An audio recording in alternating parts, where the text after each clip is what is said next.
오늘 부활절 둘째 주일 하나님께서 우리에게 주시는 말씀 신약 성경 요한복음 20장 19절에서 31절까지 말씀입니다. 요한복음 20장 19절에서 31절까지 말씀, 하나님의 말씀 봉독할 때에 여러분 경청하십시오. 이날 곧 안식 후 첫날 저녁 때에 제자들이 유대인들을 두려워하여 모인 곳의 문들을 닫았더니 예수께서 오사 가운데 서서 이르시되 너희에게 평강이 있을지어다. 이 말씀을 하시고 손과 옆구리를 보이시니 제자들이 주를 보고 기뻐하더라. 예수께서 또 이르시되 너희에게 평강이 있을지어다. 아버지께서 나를 보내신 것 같이 나도 너희를 보내노라. 이 말씀을 하시고 그들을 향하여 숨을 내쉬며 이르시되 성령을 받으라. 너희가 누구의 죄든지 사하면 사하여질 것이요 누구의 죄든지 그대로 두면 그대로 있으리라 하시니라. 12제자 중의 하나로서 디두모라 불리는 도마는 예수께서 오셨을 때에 함께 있지 아니한지라. 다른 제자들이 그에게 이르되 우리가 주를 보았노라 하니 도마가 이르되 내가 그의 손에 못자국을 보며 내 손가락을 그 못자국에 넣으며 내 손을 그 옆구리에 넣어보지 않고는 믿지 아니하겠노라 하니라. 여드레를 지나서 제자들이 다시 집 안에 있을 때에 도마도 함께 있고 문들이 닫혔는데 예수께서 오사 가운데 서서 이르시되 너희에게 평강이 있을지어다 하시고 도마에게 이르시되 네 손가락을 이리 내밀어 내 손을 보고 너의 손을 내밀어 내 옆구리에 넣어보라. 그리하여 믿음 없는 자가 되지 말고 믿는 자가 되라. 도마가 대답하여 이르되 나의 주님이시요 나의 하나님이시니이다. 예수께서 이르시되 너는 나를 본고로 믿느냐? 보지 못하고 믿는 자들은 복되도다 하시니라. 예수께서 제자들 앞에서 이 책에 기록되지 아니한 다른 표적도 많이 행하셨으나 오직 이것을 기록함은 너희로 예수께서 하나님의 아들 그리스도이심을 믿게 하려 하며 또 너희로 믿고 그 이름을 힘입어 생명을 얻게 하려 함이니라. 아멘. 이 말씀을 통하여 은혜 주실 줄 믿습니다. 오늘 부활절 둘째 주일입니다.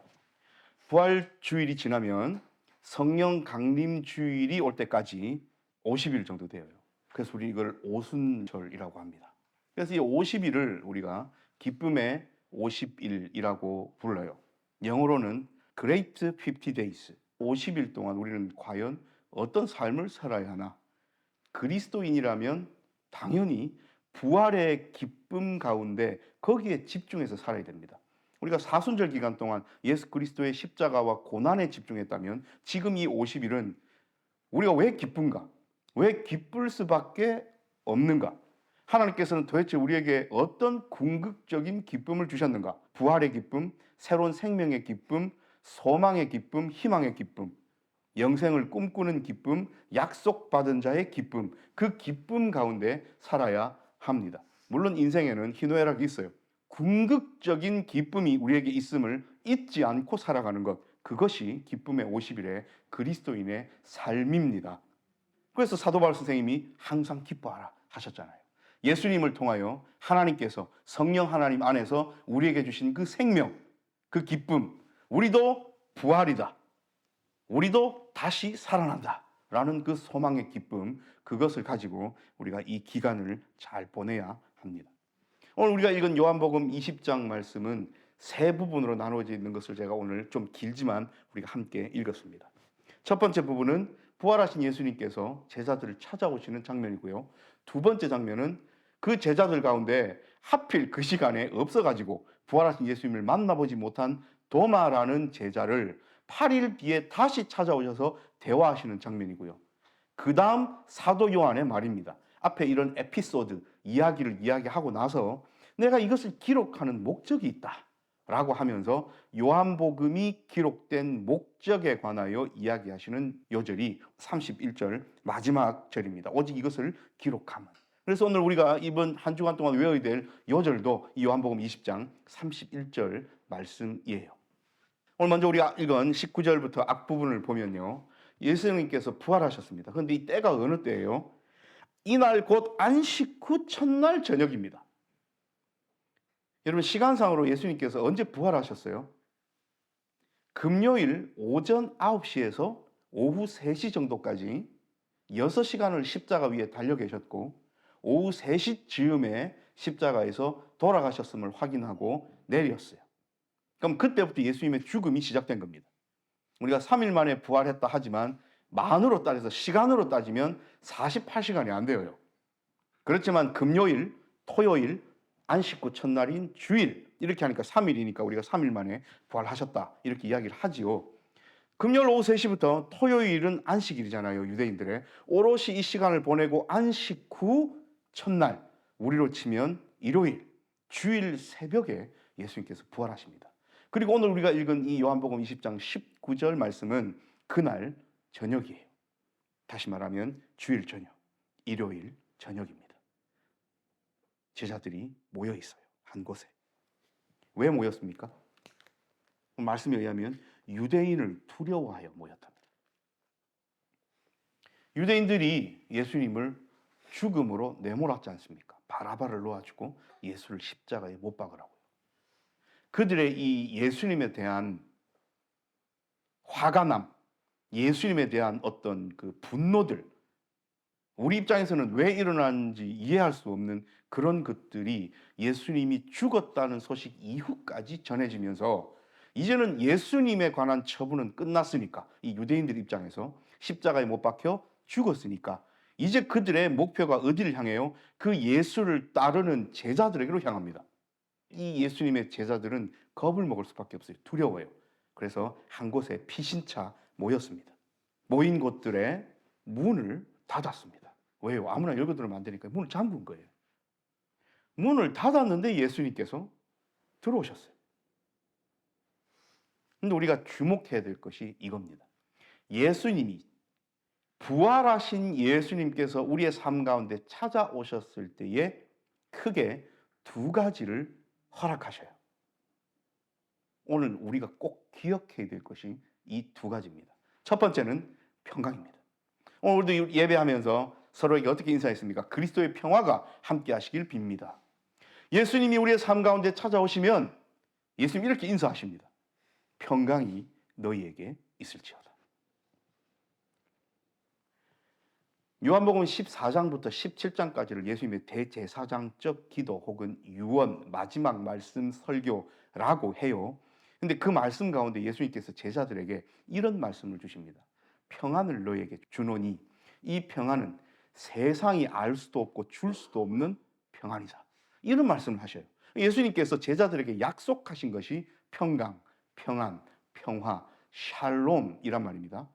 부활하신 예수님께서 처음 제자들을 딱 맞닥뜨렸을 때 어떻게 인사하십니까?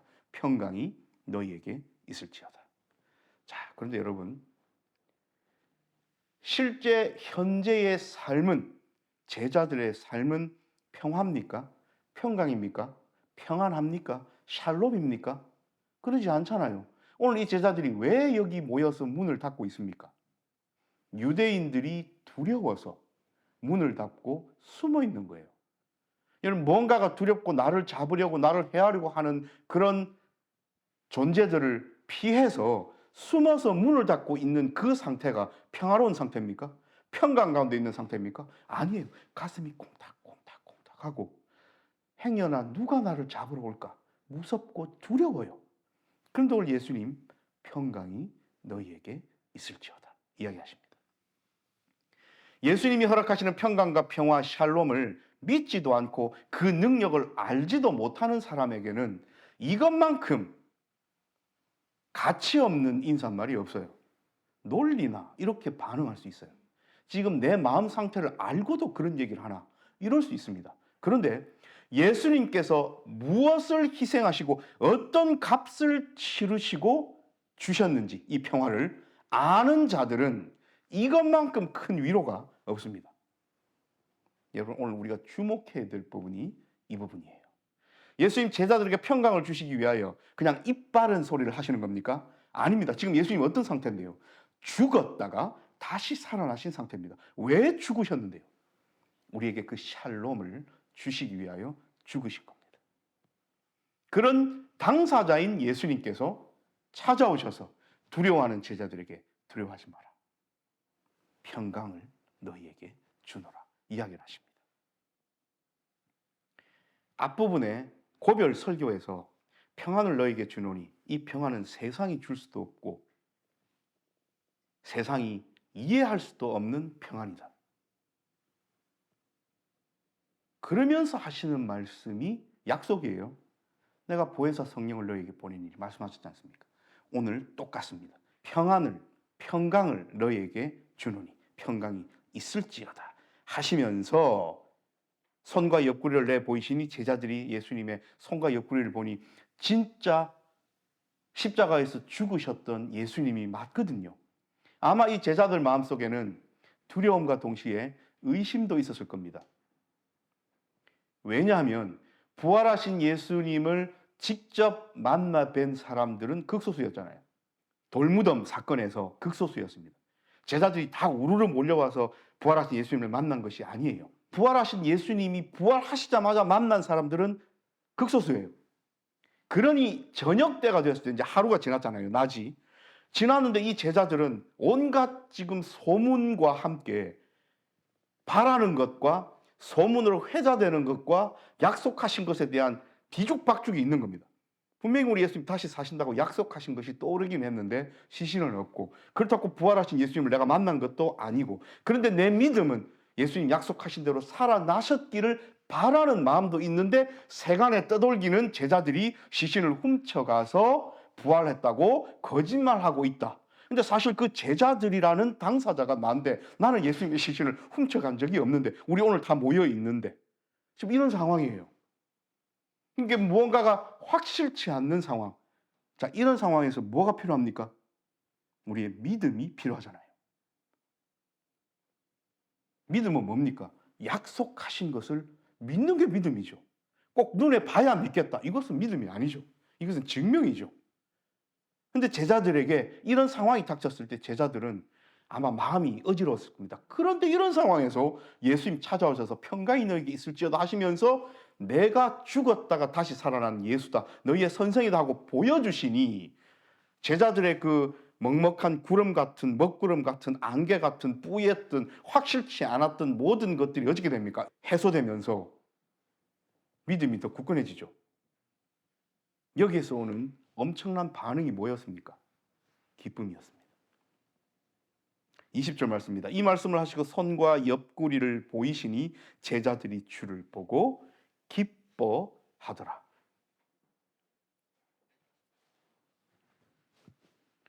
예수께서 두 번째로 이르십니다. 너희에게 평강이 있지어다.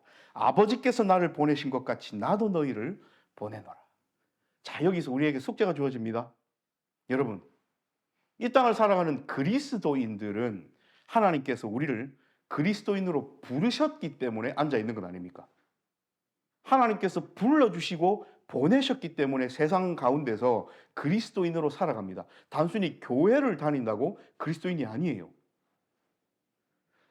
하나님께서 아버지께서 나를 보내신 것 같이 나도 너희를 보내노라. 그러면 우리는 하나님께서 아들을 이 세상에 보내신 목적에 관하여 다시 한번 생각을 해야 돼요. 하나님 이 땅에 예수님을 왜 보내셨습니까? 어둠 가운데 빛이 되라고, 썩어져가는 가운데 소금이 되라고, 아무것도 모르고 죄의식 속에서 죽어가는 자들에게 복음의 빛을 비춰서 그 죽음과 사망 속에서 죄성 속에서 허덕이는 그네들에게 진정한 복음을 전해주고 이들이 빛 가운데로, 어둠에서 빛 가운데로, 죄에서 죄사함 가운데로, 사망과 죽음에서 생명 가운데로 나아올 수 있게끔 하라고 예수님을 보내신 거 아닙니까? 그리고 그 엄청난 구원의 작업 가운데 가장 큰 구원의 사역을 이루신 분이 예수님 아닙니까? 그러면 그 예수님께서 우리를 보내신대요. 그럼 우리를 보내시는 목적은 뭡니까? 앞에 이야기한 딱 그거예요. 죄성 가운데, 어둠 가운데, 죽음과 사망 가운데 여전히 허덕이고 있는 사람들에게 참 복음을 전하고 그들을 죽음에서, 사망에서, 어둠에서, 절망에서 끄집어내어 희망과 생명과 빛 가운데로 이끌어오는 것. 여러분, 이것이 우리가 그리스도인이 된 목적입니다. 이것이 교회의 목적입니다. 교회의 존재의 목적입니다. 이 일을 감당하지 않고 살아가는 어떤 단체가 있다. 교회가 아닙니다. 그러면 뒤집으면 사태가 심각해집니다. 우리에게 평강을 왜 주셨는데요? 두렵고 떨리고 힘들고 아프고 화나는 일상의 삶이 있지만 하나님께서는 우리더러 평강 가운데 거하랍니다. 왜요? 죽음 가운데, 사망 가운데, 죄성 가운데, 어둠 가운데 허덕이는 그들도 똑같이 일상 가운데서 아파하잖아요. 그런데 예수 그리스도의 빛을 받고 생명을 받고 소망 가운데 살아가는 우리가 평강 가운데 거하지 못하는 삶을 그들에게 보여준다면 무슨 설득력이 있어요? 너나 나나 똑같은 것 아니가? 너는 예수 그리스도의 십자가와 그 복음을 가진 자이고 나는 가지지 않은 자인데 똑같이 평강 가운데 거하지 못한다면 여러분 심각해졌어요. 우리는 평강 가운데 거하여야 됩니다. 그런데 다시 자 그러면 억지로 내 삶에 힘들고 아픔이 있음에도 불구하고 나는 평강하란다 라고 다짐하면 평강 됩니까? 평화롭습니까? 평안한 마음이 됩니까? 마음 딱 먹으면 평안해집니까? 그럴 수 없잖아요. 예수님도 이것을 아십니다. 아버지께서 나를 보내신 것 같이 나도 너희를 보내노라 하시고 이 말씀을 하시고 그들을 향하사 숨을 내쉬며 이르시되 성령을 받으라 말씀하십니다. 예수님께서 부활하신 예수님께서 우리의 삶에 오시면 우리는 이 두 가지를 꼭 기억해야 됩니다. 평강해야 되고 그 평강할 수 있는 힘은 성령 하나님께서 우리와 함께 하시면서 주시는 능력 가운데서만 이루어질 수 있는 평화와 평강임을 잊지 말아야 합니다. 그리스도인이다. 교회를 다닌다. 예배하러 간다. 나는 교인이다. 라고 하면서 성령 하나님의 충만함이 없는 것 같은 삶을 사는 사람. 성령 하나님께서 우리와 함께 하시는 데에 평화롭고 평안과 평강 가운데 거하지 못하는 사람. 두 개 중에 큰 문제가 있는 거죠. 성령 하나님 안에서 거하지 못하든지 성령 하나님 안에서 거하면 평안해야 되는데 평안하지 못한다. 그럼 입으로는 나는 성령 충만하다. 앞뒤가 맞지 않는 이야기예요. 또 거꾸로 나는 평화로워요. 나는 평강 가운데 삽니다. 나는 걱정, 근심이 없어요. 나는 예수 믿고 편안하게 살아갑니다. 한데 그 사람의 삶을 보면 성령 충만치 않아요. 하나님이 함께 하시지 않은 것 같아요. 오히려 자기의 애씀과 다짐으로 나는 교인이니까 그리스도이니까 다른 사람 앞에서 평화로운 척 이 겉모습을 보여야지. 여러분 이것은 외식하는 것과 뭐가 다릅니까? 회칠한 무덤의 삶을 사는 거예요. 속은 썩어 문드러지는데 겉으로만 거룩한 척 살아가는 거예요. 오늘 부활하신 진정으로 만난 사람들은 평강과 평화, 샬롬 가운데 살아가는데 그 샬롬과 평강과 평안의 원인은 이유는 성령 하나님이 함께 하심임을 잊지 말아야 됩니다. 이것이 오늘 사도 요한이 전했던 앞부분의 에피소드예요. 이번 한 주 동안 예수님께서 우리의 삶에 찾아오셔서 부활하신 예수님께서 우리에게 평강을 너희에게 주노라 말씀하시면서 숨을 내쉬면서 우리에게 성령을 받으라 하실 겁니다. 우리의 삶 가운데는 성령 하나님과 함께하는 삶이 평강으로 드러나야 됩니다. 그리고 8일이 지납니다. 예수님 찾아오신 다음 디두모라 하는 도마가 어디 갔다가 왔어요. 여러분 디두모는 트윈스라는 뜻입니다. 쌍둥이. 이 도마가 어디 갔다가 왔어요. 왔는데 제자들이 지금 다 예수님을 만났다는 거예요. 그 도마가 뭐라고 이야기합니까? 나는 믿을 수 없다. 8일이 지납니다. 이 8일 동안의 도마의 심정은 어땠을까? 나 외에 다른 사람은 다 증언해요. 예수님 살아나셨다고. 부활하셨다고. 근데 나는 그 예수님 못 봤어요. 죽겠는 거예요. 근데 또 옆에 사람 이야기를 들어보면 다 똑같이 만났다 하는데 거짓말일 리는 없을 것 같고. 근데 나는 내 눈으로 안 봤으니 좀 찝찝하고. 그래서 딱 예수님 한번 오시면 믿겠는데 이런 마음, 이런 상태 이게 하루 이틀도 아니고 8일 동안 지속되는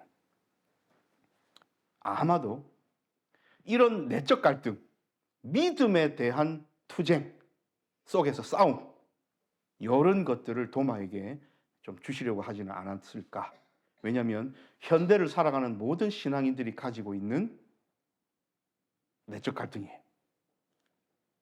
우리 상태가 아니고 상황이 똑같아요. 왜냐하면 우리도 우리 눈으로 직접 본 적이 없지만 2000년 전에 쓰여졌던 제자들의 증언들이 남겨져 있는 성경을 통하여 우리가 그 증언을 접했잖아요. 그리고 우리는 예수님께서 부활하셨다는 것을 믿고 살아갑니다. 우리는 부활하신 예수님을 만났던 유대인이 두려워서 숨어 지내던 그 제자들과는 다른 상황이에요. 우리는 오히려 8일을 지나고 있는 도마의 상황과 똑같은 거예요. 근데 결국 예수님께서 도마 앞에 8일 뒤에 나타나시죠.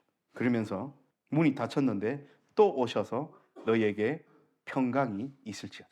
도마에게 이르시되 네 손가락을 이리 내밀어 내 손을 보고 네 손을 내 옆구리에 넣어보라 하셔요. 넣어본 겁니다. 그러면서 예수님 이런 얘기를 하셔요. 믿음 없는 자가 되지 말고 믿음 있는 자가 되라가 아니고요. 믿음 없는 자가 되지 말고 믿는 자가 되라 이야기하십니다. 보혜사 성령이 너희에게 오시면 내가 지금까지 너희에게 몸으로 보여주고 입으로 가르쳤던 모든 것을 다시 생각나게 하리라. 이게 성령 하나님께서 우리에게 오시면 하시는 일입니다. 사역입니다. 그러므로 여러분 하나님 앞에서 살아가는데 오늘 이 말씀을 통하여 도마의 8일을 지금 우리가 살고 있다고 생각을 해야 돼요. 그리고 예수님이 오시는 그때에 마지막 때가 되면 예수님 우리에게 다 보여주실 거예요. 못자국, 장자국 보여주시면서 손가락 넣어봐라. 그때 우리는 이런 반응이 됩니다. 아이고 예수님 뭘 넣어봐야 합니까? 우리 이때까지 믿고 잘 살았는데 꼭 그거 봐야 합니까? 이런 반응이 돼요. 그러지 않고서는 예수님 이렇게 이야기하실 겁니다. 믿음 없는 자가 되지 말고 믿어라. 이렇게 이야기하실 거예요. 마지막 때에. 지금 우리는 도마의 8일을 살고 있어요. 온갖 것들이 우리 귀에 우리의 삶 가운데 들어와요. 믿을 수 없게 만드는 설득력 있는 엄청난 것들이 우리 주위에 산재해가 있고요. 우리가 믿음을 가지고 살아가는데 힘을 낼 수 없게끔 만드는 걸림돌들도 우리에게 엄청나게 많습니다. 근데 동시에 끊임없이 우리에게 말해주는 믿음의 증언자들도 우리 주위에 있어요. 성경이 그렇고요. 이 인생의 8일을, 도마의 8일을 살아가고 있는 겁니다. 그래서 이것은 참 힘들어요. 누군가를 말로 설득해서 믿게 한다. 조리 있게 설명한다. 힘들어요. 아니, 그럴 수 없어요. 그랬기에 오늘 31절 말씀으로 사도 요한이 피를 토하는 심정으로 이 글을 적는 겁니다. 30절부터요. 예수께서 제자들 앞에서 이 책에 기록되지 아니한 다른 표적도 많이 행하셨으나 오직 이것을 기록하면 너희로 예수께서 하나님의 아들 그리스도이심을 믿게 하려 하며 또 너희로 믿고 이름을 힘입어 생명을 얻게 하려 함이니라. 사도 요한 선생님이 우리에게 밝히시고자 했던 목적성을 가진 내용은 이 정도면 충분하다는 겁니다. 다른 것도 많이 행하셨는데 내가 이 에피소드를 적은 것은 너희로 믿고 예수께서 하나님의 아들 그리스도이심을 믿게 하려 합니다. 즉 부활하셨다는 거예요. 우리는 도마의 8일을 지나고 있습니다. 우리 주변에는 예수님을 증언하는 증언자들의 동료들이 있고요. 그 문 밖으로 나아가면 예수님의 시신을 훔쳐가서 부활하지 않았는데 거짓말이라고 이야기하는 세상의 아우성들이 우리를 감싸고 있습니다. 도마의 상황과 우리의 상황이 똑같아요. 자, 여기서 우리에게 요구되는 것 바로 믿음입니다. 세상은 희노애락 가운데 살아갈 수 있어요. 화나고 아프고 슬프고 기쁘고 즐거울 수 있어요. 그렇지만 이런 상황임에도 불구하고 우리에게 궁극적인 기쁨 가운데 살아갈 수 있는 것은 또 세상이 나를 엄습하고 나를 두렵게 하고 떨리게 하고 아프게 하는 이런 평안치 못할 상황 가운데서도 우리가 궁극적인 평강과 샬롬 가운데 살아갈 수 있는 것은 부활하신 예수님께서 우리에게 허락하신 평강과 성령 하나님을 허락하셨기에 우리는 오늘도 성령 안에서 힘내어서 평강 가운데 살아갈 수 있지 않겠습니까? 기쁨의 50일에 하나님께서 우리에게 허락하시는 성령 충만한 가운데 오는 평강을 마음껏 누리시고 승리하시는 저와 여러분이 되시고, 이번 한 주간도 하나님께서는 누가 성령 하나님의 충만하심을 받아 평강 가운데서 진정한 기쁨 가운데 살아가는가, 누가 믿음 가운데 그 기쁨을 쟁취하고 살아가는가 찾고 계십니다. 기도하겠습니다.